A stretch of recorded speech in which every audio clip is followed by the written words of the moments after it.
We're going to have a lot of fun today. It's a big time camera video, and I have owned a couple of the cameras that we're going to be talking about today, and certainly have my eyes on another one. I'm pretty sure you'll figure out which one it is. And though we'll never get the perfect camera, we have so many incredible options to choose from, each one lending itself to a particular use case and budget needs.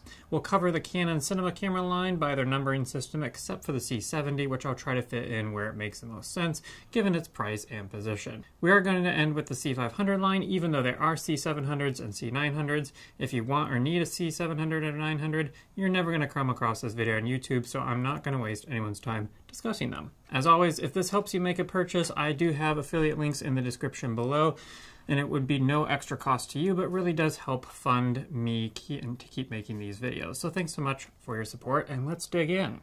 The C100 and C100 Mark II, we'll really just discuss the Mark II. Most of you know I own this camera and have done some extensive videos on it. You can find my in-depth review here or in the description below. I really do love this camera and find it to be an incredible entry point into the cinema camera world. Its biggest strengths are its form factor, small file sizes, ease of use in buttons and menus, and color profile, at around an average of $700 to $1,100.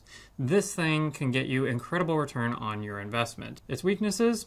Only HD resolution and 8-bit color are two of its most glaring issues, and the ones I find myself hitting a ceiling on regularly. Its autofocus is decent for its age, but not reliable. In fact, for interviews, the primary context in which corporate and documentary filmmakers want autofocus, it is reliably just out of focus. I really only use the autofocus for run and gun work with its center framing focus. This camera is an excellent choice for those looking to make the plunge into the wonderful world of cinema cameras or early in their corporate and documentary filmmaking careers. If you're testing the waters of professional videography and don't quite know if you can or want to do it full time, then I highly recommend this camera. Also, if you end up doing a lot of talking head, training videos, seminars, long format content, and don't absolutely need to do it in 4K or have major color grading, this is a super good choice because of its small file sizes and still relatively good color profile. At about a decade old, these cameras are likely not going to have a much longer of a shelf life before they either begin to really break down or become completely outdated. Now, if you are regularly selling $100,000 or more of work a year and have more than 2 years of professional experience, I'm probably not going to recommend this line to you. Okay, on to the C200. As great as this camera is, honestly, I recommend it to fewer people than the 100 or the C300 Mark II. What are its strengths? Well, it gets you Canon Cinema RAW light at 10 and 12-bit, 4K for under $2,000 on eBay, or just over that as a kit with attractive accessories. You also get XLR in the body itself rather than being forced to use a native top handle, allowing for a more customizable rig. The catch is that the media codecs are severely limiting. You want 10 or 12-bit color, you are forced into a RAW workflow. You don't want RAW? Well, then you're only getting 8-bit color at 3840 by 2160 4K rather than 4096 by 2160 version of 4K that you get with the RAW. All these codecs only go to 60 frames per second. You want 120 frames per second, you can only do that in HD. The layout, design, usability of this camera is not nearly as good as that of the other cameras in the Canon Cinema camera line. But who would this be good for? Well, those who want to do more than half of their work in RAW, but are still new to the RAW workflow and unsure if they want to commit long-term to it. Specifically, those working in more of the music video or narrative filmmaking space, this could be a good option. Who's it not good for? Most videographers. If you don't need to shoot in RAW, you don't need this camera. If you do shoot in RAW and you have any kind of established business or experience as a full-time professional videographer, I feel you will get much better results spending twice as much for a Canon C300 Mark III. This camera is the sleeping ROI king of the line when it comes to the RAW workflow, I must say. $2,000 for Canon Cinema RAW Light is impressive. Okay, on to the C300 lineup. Honestly, I'm not going to recommend the Mark I to anyone. C300 Mark II is quickly going to become my go-to camera recommendation for those wanting to get the best ROI out of a Canon cinema camera. I have an in-depth review of it up here or in the description below that I highly recommend watching if you are interested in this camera. Yes, it's twice as much as the C100 Mark II, averaging around $2,000 or $3,000. on eBay, but it's much more breathable in its shelf life. It has 10-bit 422 and even 12-bit 444 in some recording formats, 4K sensor and up to 10 stops of internal ND, along with the best top handle and native LCD screen I've ever used. I also have a great comparison video between this camera and the C100 Mark II here, and I have to say this camera's only big downfall is the autofocus. It is the worst autofocus I have ever used in my life. So bad I would never ever trust it again on a client shoot, and only advise getting the camera if you're willing to do 100% of your work in manual focus. It's obviously going to be a bit bigger and heavier of a camera, which has its pros and cons. The EVF is excellent, and the buttons and menus are super intuitive. This is a professionally designed camera perfect for solo shooters willing to focus manually, and delivers stunning image in a manageable file size with plenty of codec options.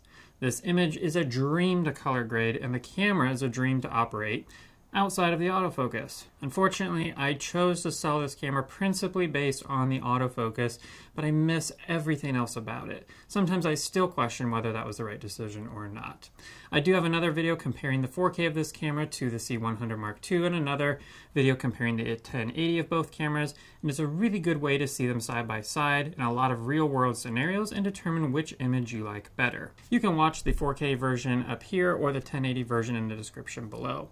As I said, the Mark II version is generally going to run you about $2,000 to $4,000 used on eBay, depending on the kit that you get. The Mark III version is going to be about $5,500 to $7,000 on eBay, or $8,000 new. Don't buy this camera new. If you have $7,000 to $8,000 to spend, get a C400. Much better camera for the cost. Now, what's so great about the C300 Mark III? Well, it sports a dual gain output sensor for a much better dynamic range performance, electronic image stabilization, which is honestly debated amongst professionals as to how worthwhile actually is, 4K Cinema Raw Light, 10-bit codec, and better autofocus system than the Mark II. Now, I've not yet shot on this camera, but from all the videos I've seen on it, I would wager that the autofocus is about as good as the C100 Mark II.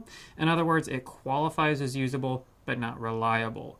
It's good enough that I'd trust it to try on client shoots, but if it started acting up, I know I'd have to switch to manual until we swapped scenarios and I could try the autofocus again. So it's not at all great, but not completely useless like the Mark II. This is certainly a step up from the Mark II, and one that will have an even longer shelf life. Obviously, the increased quality codecs will result in higher bit rates, but Canon does a fabulous job of keeping these relatively manageable without losing quality. Canon's XF AVC long op has never given me issues, and I cannot tell a difference between it and the XAVC intraframe, even with pixel peeping. Obviously, there are situations where the difference will come through, as it is a quarter of the file size, but the long op is a reliable workhorse in my book if you are looking to save hard drive space for most corporate or documentary film work. Now, sporting RAW capabilities allows you to dip into the deep end of the pool when it comes to image quality and post-production latitude. For those who enjoy heavy creative work, like narrative filmmaking or music videos, in addition to corporate and documentary work, this is a great option. The dual gain gives you much better latitude with your lighting and is especially useful outside, where the shadows and sunlight can be more dramatic. So who are these cameras for? Well, priced between $2,000 and $8,000 for used to new is quite a spread for these two models. And I would say if you're able to spend over $6,000, I'd actually recommend going to the C400 rather than the C300 Mark III. The C300s are Canon's best form factors, codec options, image quality producing cameras with a super 35mm sensor. They're going to be tricky to fly on a gimbal, but honestly their size and weight makes for a very solid looking handheld footage. Corporate or documentary filmmakers who have been in the business over 2 years and know they're in it for the long haul, or who consistently make over $100,000 in sales every year, this is a great option. Which version to buy? Well, that depends on the ROI you want and what kind of focusing workflow you use. If you need autofocus at all, you will be forced to go with the Mark III and hope it's reliable enough. If you are fine always filming manual focus, the Mark II is going to be the biggest steal for you and one that will make the best ROI. If you film a lot outdoors and want a raw workflow option, need autofocus in some capacity, or want electronic image stabilization, then certainly spend the $4,000 to $6,000 to get the Mark III. these don't matter to you, then go with the Mark II and you will not be disappointed.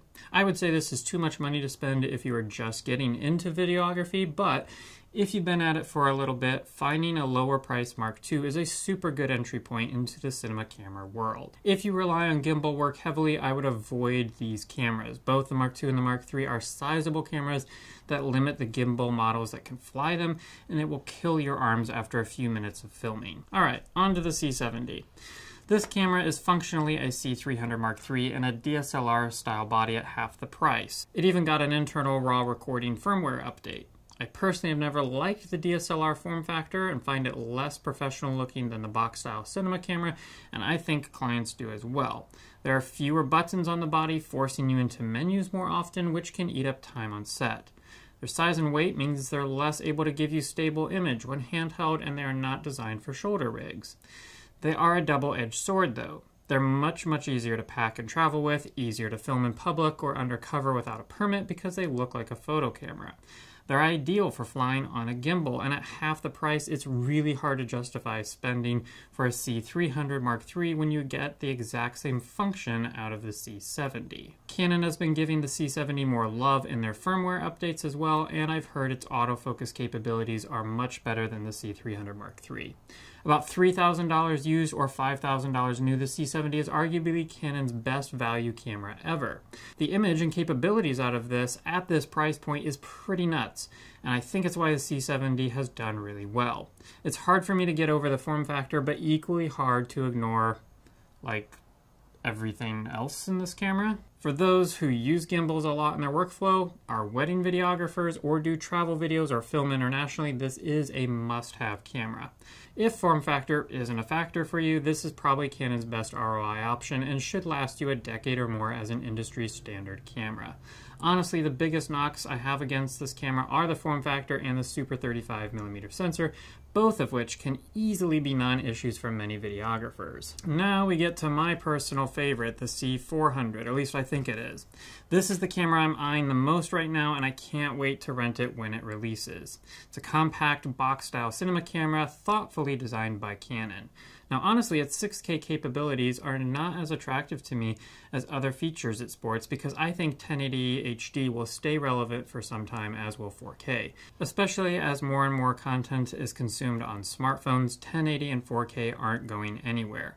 I mean, when are we going to have 6K, not only 6K smartphones, but 6K downstreaming of videos on the internet consistently? Probably sooner than I realized, but the full frame sensor is a game changer for me. This allows for wider shots, the ability to film in tighter spaces, more dynamic range, better autofocus, and for the first time ever, we have triple base ISO. What is the benefit of triple base ISO? Well, a base ISO is going to be the best quality ISO exposure a camera has. There will be the least amount of noise in the shadows or blacks, and it's where you want to film at, if at all possible. When it comes to ND, aperture, shutter speed, and ISO is the last place I want to adjust to get a proper exposure because I will get a noisier image the more I move away from that base ISO. So this camera having a triple base ISO means there are now 3 lighting scenarios where I can position the camera to have as clean of an image as possible, and that opens up a range of lighting situations, specifically available lighting, that you can film in. Canon has redesigned the layout of some of the buttons and ports based off of common feedback from users of previous cinema cameras, such as moving the audio controls to the user side of the camera, which is phenomenal. They have compressed the form factor to be incredibly light and small for a box-style cinema camera, making it the best of all worlds to smooth out handheld filming but also fly on a gimbal or drone. Its back-illuminated sensor allows for better autofocusing because it can now use the entire sensor to find an object like a person's face for autofocus. Remember how older models were center-only autofocus? Well, the back-illuminated sensor on this camera allows the entire sensor to find and focus on the face reliably, even on the edge of the frame. There are new ports designed for all kinds of use cases, such as servo lenses, multi-camera live productions, USB-C, SDI, and HDMI accessories, along with timecode, Genlock, return sync, and more. Canon is pulling out all of the stops with the camera, and it's hard to find its fault. Honestly, for me, the lack of an EVF or even a model with an EVF like the C200 C200B is probably the most disappointing thing about this camera. I've gone on record saying that an EVF is an essential feature of a cinema camera, and I say that because there are a couple of client shots that I have gotten that would have been absolutely impossible to get did I not have a EVF because I was filming outside and the sun was incredibly bright. Now, the C400 doesn't have a native EVF. Also, the fact that it has mini XLR for audio ports rather than full-size XLR is disappointing, but I'm totally willing to get an adapter for those, and I don't see that limiting the quality or ability of my audio capturing. It seems like this camera is designed for a number of use cases without compromising quality or function everywhere. Usually, Swiss Army knives are a great all-in-one tool, but a less than adequate screwdriver, can opener, or knife. But in this case, this camera seems to be incredible for live production, documentary filmmaking, corporate work, gimbals, handheld, tripod, drone, without any disclaimers on any one of those. I'm totally psyched out for this camera, but who is it for? Well, its launch price of $8,000 is going to be prohibitive for a number of filmmakers. I think this is really well positioned on the market for what you get, but even still, it won't be viable unless you have a good 4 to 6 years of professional experience and growth under your belt. And I don't recommend this as a first cinema camera because its price is too high and you don't need all this in a camera when starting out. But if you're pulling down 6 figures a year in sales, this is one of the best cameras on the market for documentary filmmakers, corporate filmmakers, journalists, and high-end wedding videographers. Full-frame 6K with modern codecs built for the latest computers, and a compact, customizable, user-friendly form factor makes this a camera to last perhaps your lifetime. I mean, it's hard to imagine which specs will become outdated or a weakness in its abilities that would prompt someone to change cameras, but I know it's going to happen. I will say it's not designed for narrative filmmaking, though you can obviously use it for that. Other cameras are more suited for that workflow, but for single-person, owner-operator, or run-and-gun work, this is the best camera on the market across all brands in my book. Now, if you can wait 2 to 4 years for the price to drop on the used market, this will be an even better option, but if you can justify the cost, I say go for it. You will not be disappointed. On to the C500 line, and we're really going to talk about the Mark II. Honestly, I think the C400 is going to replace the market for the C500 Mark II. It has virtually everything the C500 has and more. More recording codecs, more ports and connections, more resolution, better autofocus, and a better camera body design and compact size. C500 sells on eBay for around $7,000 and the C400 retails brand new at $8,000. To me, it's totally worth $1,000 more for the newer camera equipped with more options and a better design. Now, technically, the C500 Mark II is considered a higher-end camera, but besides its compatibility with anamorphic lenses, additional modulars you can add to it, and a dual card slot system, there's nothing about it that says it's a better camera. The C400 in my book has a whole lot about it that says it's the better camera. It's really a compact and redesigned C500 Mark III, I think. That said, if you already own a C500 Mark II, there is no sense in switching to a C400. Only if you're having issues with the codecs and want more options there, or you find the size and weight problematic for gimbals, travel, or drones, would I recommend the move, and those are rare use cases. The C500 Mark II is a great camera for those who already own one, but I don't recommend it for anyone looking to acquire or upgrade to another camera system. Go with a 400. Had I made this video a few months ago, I would have recommended the C500 Mark II to a lot of filmmakers, but now I don't see any use case where the C500 Mark II makes substantially more sense than the C400. Okay, final conclusions. Ultimately, I would generally recommend acquiring the most expensive model you can afford because it will allow you to have the greatest flexibility, longest shelf life, while giving you the best quality image. That said, however, I would caveat by saying do not do this if you have no ancillary gear and are maxing out your budget.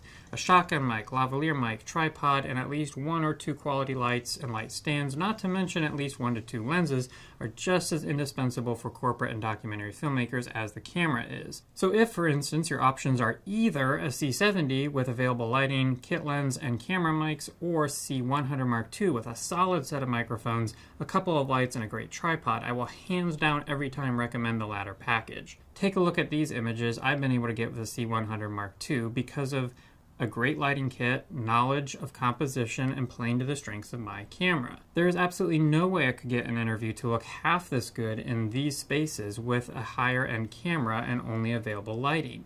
A quality light or two goes a long way in making something look professionally shot.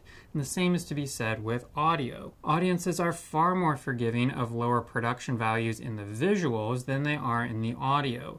If you have a stunning looking image but the audio sounds echoey or overrun by background noise, you will lose viewers and credibility quickly. So get great sound. But if you have all that, then certainly go with the camera you can most afford. Get the C100 Mark II if you're doing almost exclusively talking head content in controlled settings. Get the C200 if you want a cheap entry point into a RAW workflow. Get the C300 Mark II if you don't need autofocus. Get the C70 if you need a small form factor, travel a lot, or shoot on gimbals. Get a C300 Mark III if you like the 35mm sensor and you want the highest quality camera on that sensor you can. Otherwise, get the C400 if you can afford it and you are serious about long-term, full-time documentary and corporate videography work. Well, I'll stop there. I hope this video was helpful for you because though I won't be seeing you in the next one, you're sure to see me rough.